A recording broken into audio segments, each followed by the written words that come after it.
La paillote de l'archevêché de Lubumbashi a palpité ce samedi 16 mai 2026 sous les symboles de la communion ecclésiale et du don de soi, sous le haut patronage de son Excellence Monseigneur Fulgence Moteba, archevêque métropolitain et président des œuvres pontificales missionnaires. Au niveau diocésain, une grande soirée de collecte de fonds a réuni le prêtre, le religieux et les laïcs engagés. Tout était animé par une même cause, soutenir l'Église universelle et appuyer les efforts missionnaires du pape Léon XIV. L'événement, orchestré avec ferveur par le père Alphonse Abedi, missionnaire de Saint-Paul, s'est déroulé autour d'un repas de fraternité et de partage. C'est avec une immense joie et une profonde gratitude que nous vous accueillons ce soir. Vous êtes là dans cette traditionnelle réception de charité organisée en faveur des œuvres pontificales missionnaires. Votre présence témoigne non seulement de votre attachement à l'Église, mais aussi de votre amour pour la mission universelle confiée par le Christ à son peuple. Allez dans le monde entier proclamer l'Évangile à toute la création. Marc 16, 15. Ce moment convivial a servi de cadre à une levée de fonds de solidarité universelle initiée par la direction diocésaine des OPEM. Ouvrant la série des interventions, l'abbé Jean-Claude a captivé l'auditoire en retraçant l'histoire des OPEM.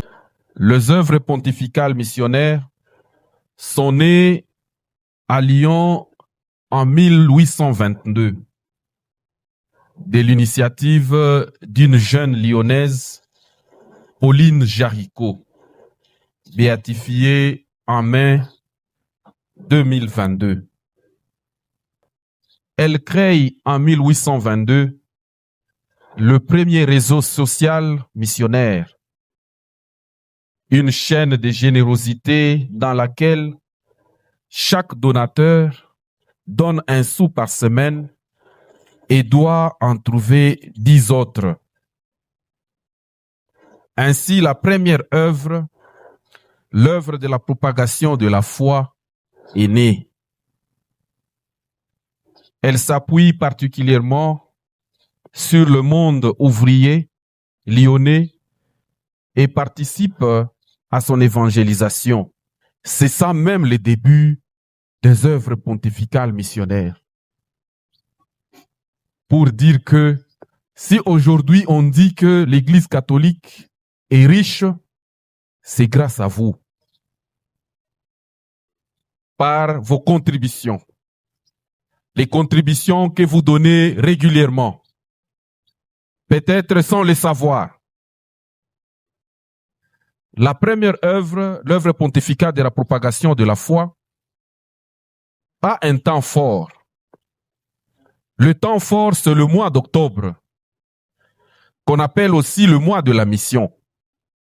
Avec le point culminant, c'est la semaine missionnaire ou les dimanches de la mission universelle,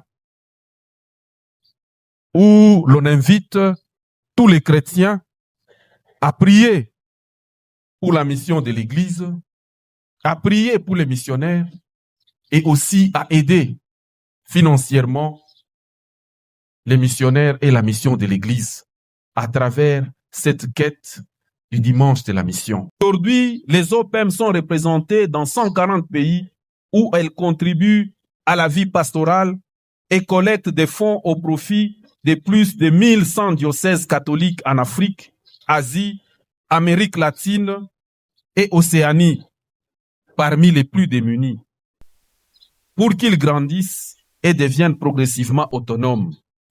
Elle veille à la répartition équitable des dons collectés partout dans le monde et versés au Fonds universel de solidarité. La paroisse Saint-Ignace de Loyola de Cubo a reçu plus ou moins $6,000 et aussi pour la charpente.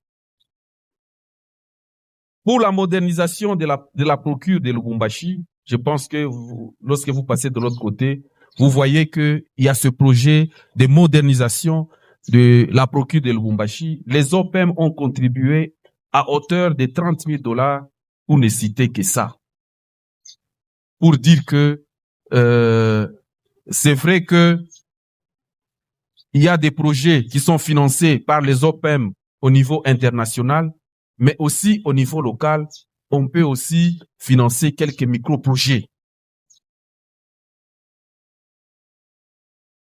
Nous ne pouvons pas terminer ces mots sans dire merci à son Excellence Monseigneur l'archevêque pour son implication dans la réussite de cette activité. J'ai dit cela parce que c'est lui le président des OPEM dans notre archidiocèse de Lubumbashi. Nous sommes là comme directeurs, mais c'est lui le président des œuvres pontificales missionnaires ici dans l'archidiocèse de Lubumbashi. Oui, nous remercions aussi tous les curés doyens, les prêtres, curés, les vicaires de toutes les paroisses pour leur implication et leur sensibilisation. Parce que donner à l'Église, c'est donner à Dieu. Bon appétit à tous. Les points d'orgue de la manifestation a été les concours des collectes des dons. Dans une ambiance de saine émulation et de charité chrétienne, les participants ont rivalisé de générosité. Nous sommes émus et très contents pour la soirée et l'activité organisée par les OPM de l'archidiocèse de Lubumbashi. Nos impressions sont vraiment bonnes parce que la 3e édition s'est vraiment bien passée. Les chrétiens ont vraiment bien répondu et nous sentons la générosité de nos chrétiens et ça encourage l'Église. Nous disons merci pour le directeur des OPM, l'abbé Fouela, et en son nom, nous disons aussi merci à Monseigneur l'archevêque pour tout ce que il fait pour le diocèse, l'archidiocèse de Lubumbashi. Au terme de cette soirée qui a pu concentrer les énergies pour la collecte des fonds, nous bénissons Dieu parce qu'il a permis à ce que cette activité se tienne aujourd'hui. Nous remercions tous les chrétiens, les curés, ainsi que toutes les communautés paroissiales et même des chapelles qui ont participé d'une manière assez remarquable à cette soirée. Et nous voulons bien rassurer aussi à ce que, à l'ensemble des chrétiens de la chose de Lubumbashi, à ce que ces œuvres des OPM sont des œuvres qui concernent l'engagement ecclésial de tout un chacun. Alors, chaque fois que l'appel est lancé pour que nous puissions participer à ces soirées bien sûr, des collectes de fonds, il est important que chaque chrétien se sente touché pour y participer avec les peu qu'il peut trouver en vue de soutenir l'action de l'Église. Venir à ces soirées de collecte de fonds signifie aimer l'Église, signifie également se dédier pour le bien et surtout agir pour soutenir l'action du pape qui veut toucher toutes les couches de la population. Ainsi, nous bénissons Dieu et nous voulons bien que les prochaines éditions soient plus inclusives, qu'il y ait beaucoup de gens qui participent afin de pouvoir redorer encore le blason et montrer encore plus aux yeux du monde que nous sommes généreux, nous aimons notre Église et nous voulons le rayonnement de notre Église. Merci pour tout.